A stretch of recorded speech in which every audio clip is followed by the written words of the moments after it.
এটা দেখে যদি ভাবো তোমরা মাছের ভাপা, এটা কিন্তু মাছের ভাপা না, এটা খুবই সুস্বাদু দুর্দান্ত একটা ভাপা, যেটার রেসিপি আজকে তোমাদের সাথে আমি শেয়ার করব। তো ভিডিওটা না টেনে পুরো ব্লগটা দেখবে।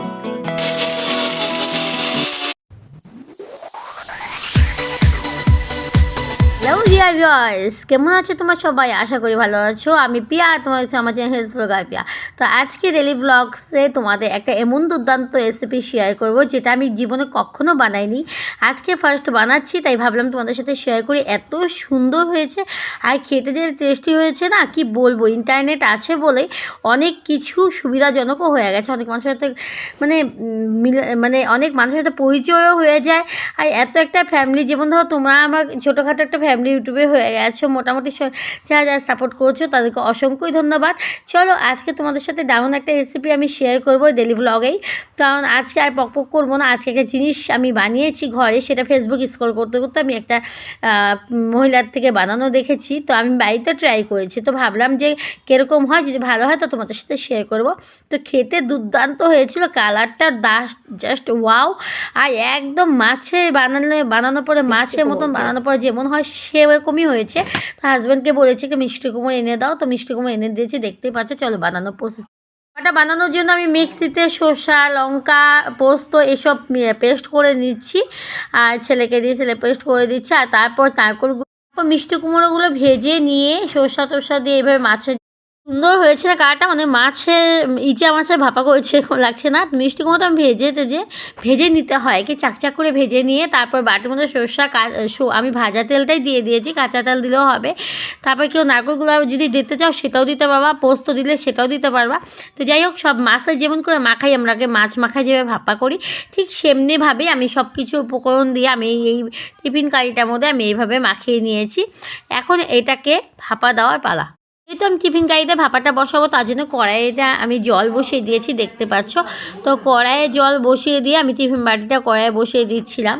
তো স্ট্যান্ড নিচে দিলেও হতো, কারণ যেহেতু কড়াইটা আমার ছোটো, তো স্ট্যান্ড আমি দিতে পারিনি, তাই কড়াইতে দিয়ে অল্প হালকা জল, বেশি জল দিলে তো টিফিন কারির ভিতরে ঢুকে যাবে, তাই অল্প করে জল দিয়ে আমি টিফিন কারিতে দিয়েছি। যেহেতু এটা ভাজা হয়েছিল, আগে ভেজে নিয়েছিলাম, তার জন্য খুব একটা সময় লাগবে না। আমি টিফিন কারিতে জল দিয়ে আর তারপর আমি আমি কড়াইতে জল দিয়ে টিফিন কারিটা বসিয়ে দিয়েছি। আর উপরে একটা ভারী জিনিসের চাপা দিয়ে হালকা করে আমি গ্যাসের স্টিমটা দিয়ে ভাপাটা রেডি করার জন্য কড়াইয়ে বসিয়ে দিয়েছি। তারপর দেখো ভাপাটা হওয়ার পরে কি সুন্দর কালার, খেতেও কেমন দারুণ টেস্টি হয়েছে। কি দুর্দান্ত কালারটা হয়েছে না? মনে হয় কি যে ইচা মাছের ভাপা, তাই না? তো আমি কোনোদিনও করিনি, জীবনে প্রথম করেছি, তাই ভাবলাম যে তোমাদের সাথে শেয়ার করি। আমার জন্য এটা প্রথম, কারণ আমি ফেসবুক স্ক্রল করতে করতে আমি পেয়েছি একটা মহিলা বানিয়েছে। তো আমি ভাবলাম যে দেখি, তো ধন্যবাদ তাকেও দিচ্ছি যে এত সুন্দর টেস্টি একটা খাবার আমাদেরকে উপহার দেওয়ার জন্য। তো যদি না দেখতাম তাহলে তো বানাতেও পারতাম না, জানতাম না। ফেসবুক দেখে অনেক কিছুই জানা যায়, শেখা যায়, বা সব জায়গায় ইন্টারনেটের মাধ্যমে অনেক সুবিধাও হয়েছে। কিন্তু আমার যে বড় ছিল না, খেতে ভীষণ ভালোবাসে, ভাপা যে কোনো মাছের ভাপা তো পাগলা হয়ে যায়। তো ওকে সবার আগে দিয়েছি যে টেস্ট করতে, যে দেখ কেমন লেগেছে, মানে হয়েছে আর কি। তো ও তো দেখতেই পাচ্ছ ভাত আধা দিয়ে ওটা দিয়েই খাওয়া হয়ে গেছে। তো তোমরা যদি চাও ঘরে এইভাবে বানিয়ে নিও।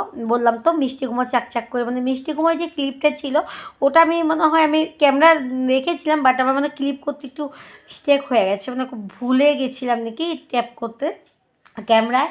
তো ওটাই চাকচাক করে খালি ভেজে নিবা, মুখে বলে দিলাম। মিষ্টি কুমড়োটা যে যেমন করে মানে চাকচাক করে দাও বা দুমডুম করে, যে যেমন করে দাও ওটা ভেজে নিবা। আমার ডিয়ার ভিউয়ার্স, তোমরা আমার অনেকটাই আপনজন, তাই ভাবলাম যে তোমাদের সাথে সব কিছু শেয়ার করি। তো যা কিছু থাকে মোটামুটি আমি যেগুলো জিনিস শিখতে পারি বা যেগুলো জানি, আর সব কিছুই তোমাদের সাথে শেয়ার করি। তো মিষ্টি কুমড়ো দিয়ে যে ভাপাটা বানিয়েছি, খেয়ে দিয়ে তো আমাদের মোটামুটি ভালোই লেগেছে, আমারও ভালো লেগেছে, এবং সবাই বাড়ি খেয়েছে আর কি, বাড়ির হাজব্যান্ডও খেয়েছে। আর আমাদের ছেলেদের তো ভাপা প্রিয়। তো প্রথম কাঁচা সবজি, মানে কাঁচা সবজিতে বানালাম এটা, মানে এটা মাছের তো ভাপা খেয়েছি অনেক, তো কাঁচা সবজিতে বানালাম, তাই তোমাদের সাথে শেয়ার করলাম। আশা করি তোমাদের যদি ভালো লাগে, তোমরা বাড়িতে একটু ট্রাই করে দেখো। যদি তোমাদের ভালো লাগে তাহলে একটা লাইক কমেন্ট করো, আগে খেয়ে দেখো বাড়িতে যদি কেউ না খেয়ে থাকো। আর যারা খেয়েছো বাস আমাকে একটু কমেন্ট করে জানিয়ে দিও। আর ভিডিওটা কেমন লাগলো একটু লাইক কমেন্ট করে আমার পাশে থেকো, আর ভালো লাগলে একটু সাবস্ক্রাইব করো প্লিজ। তোমাদের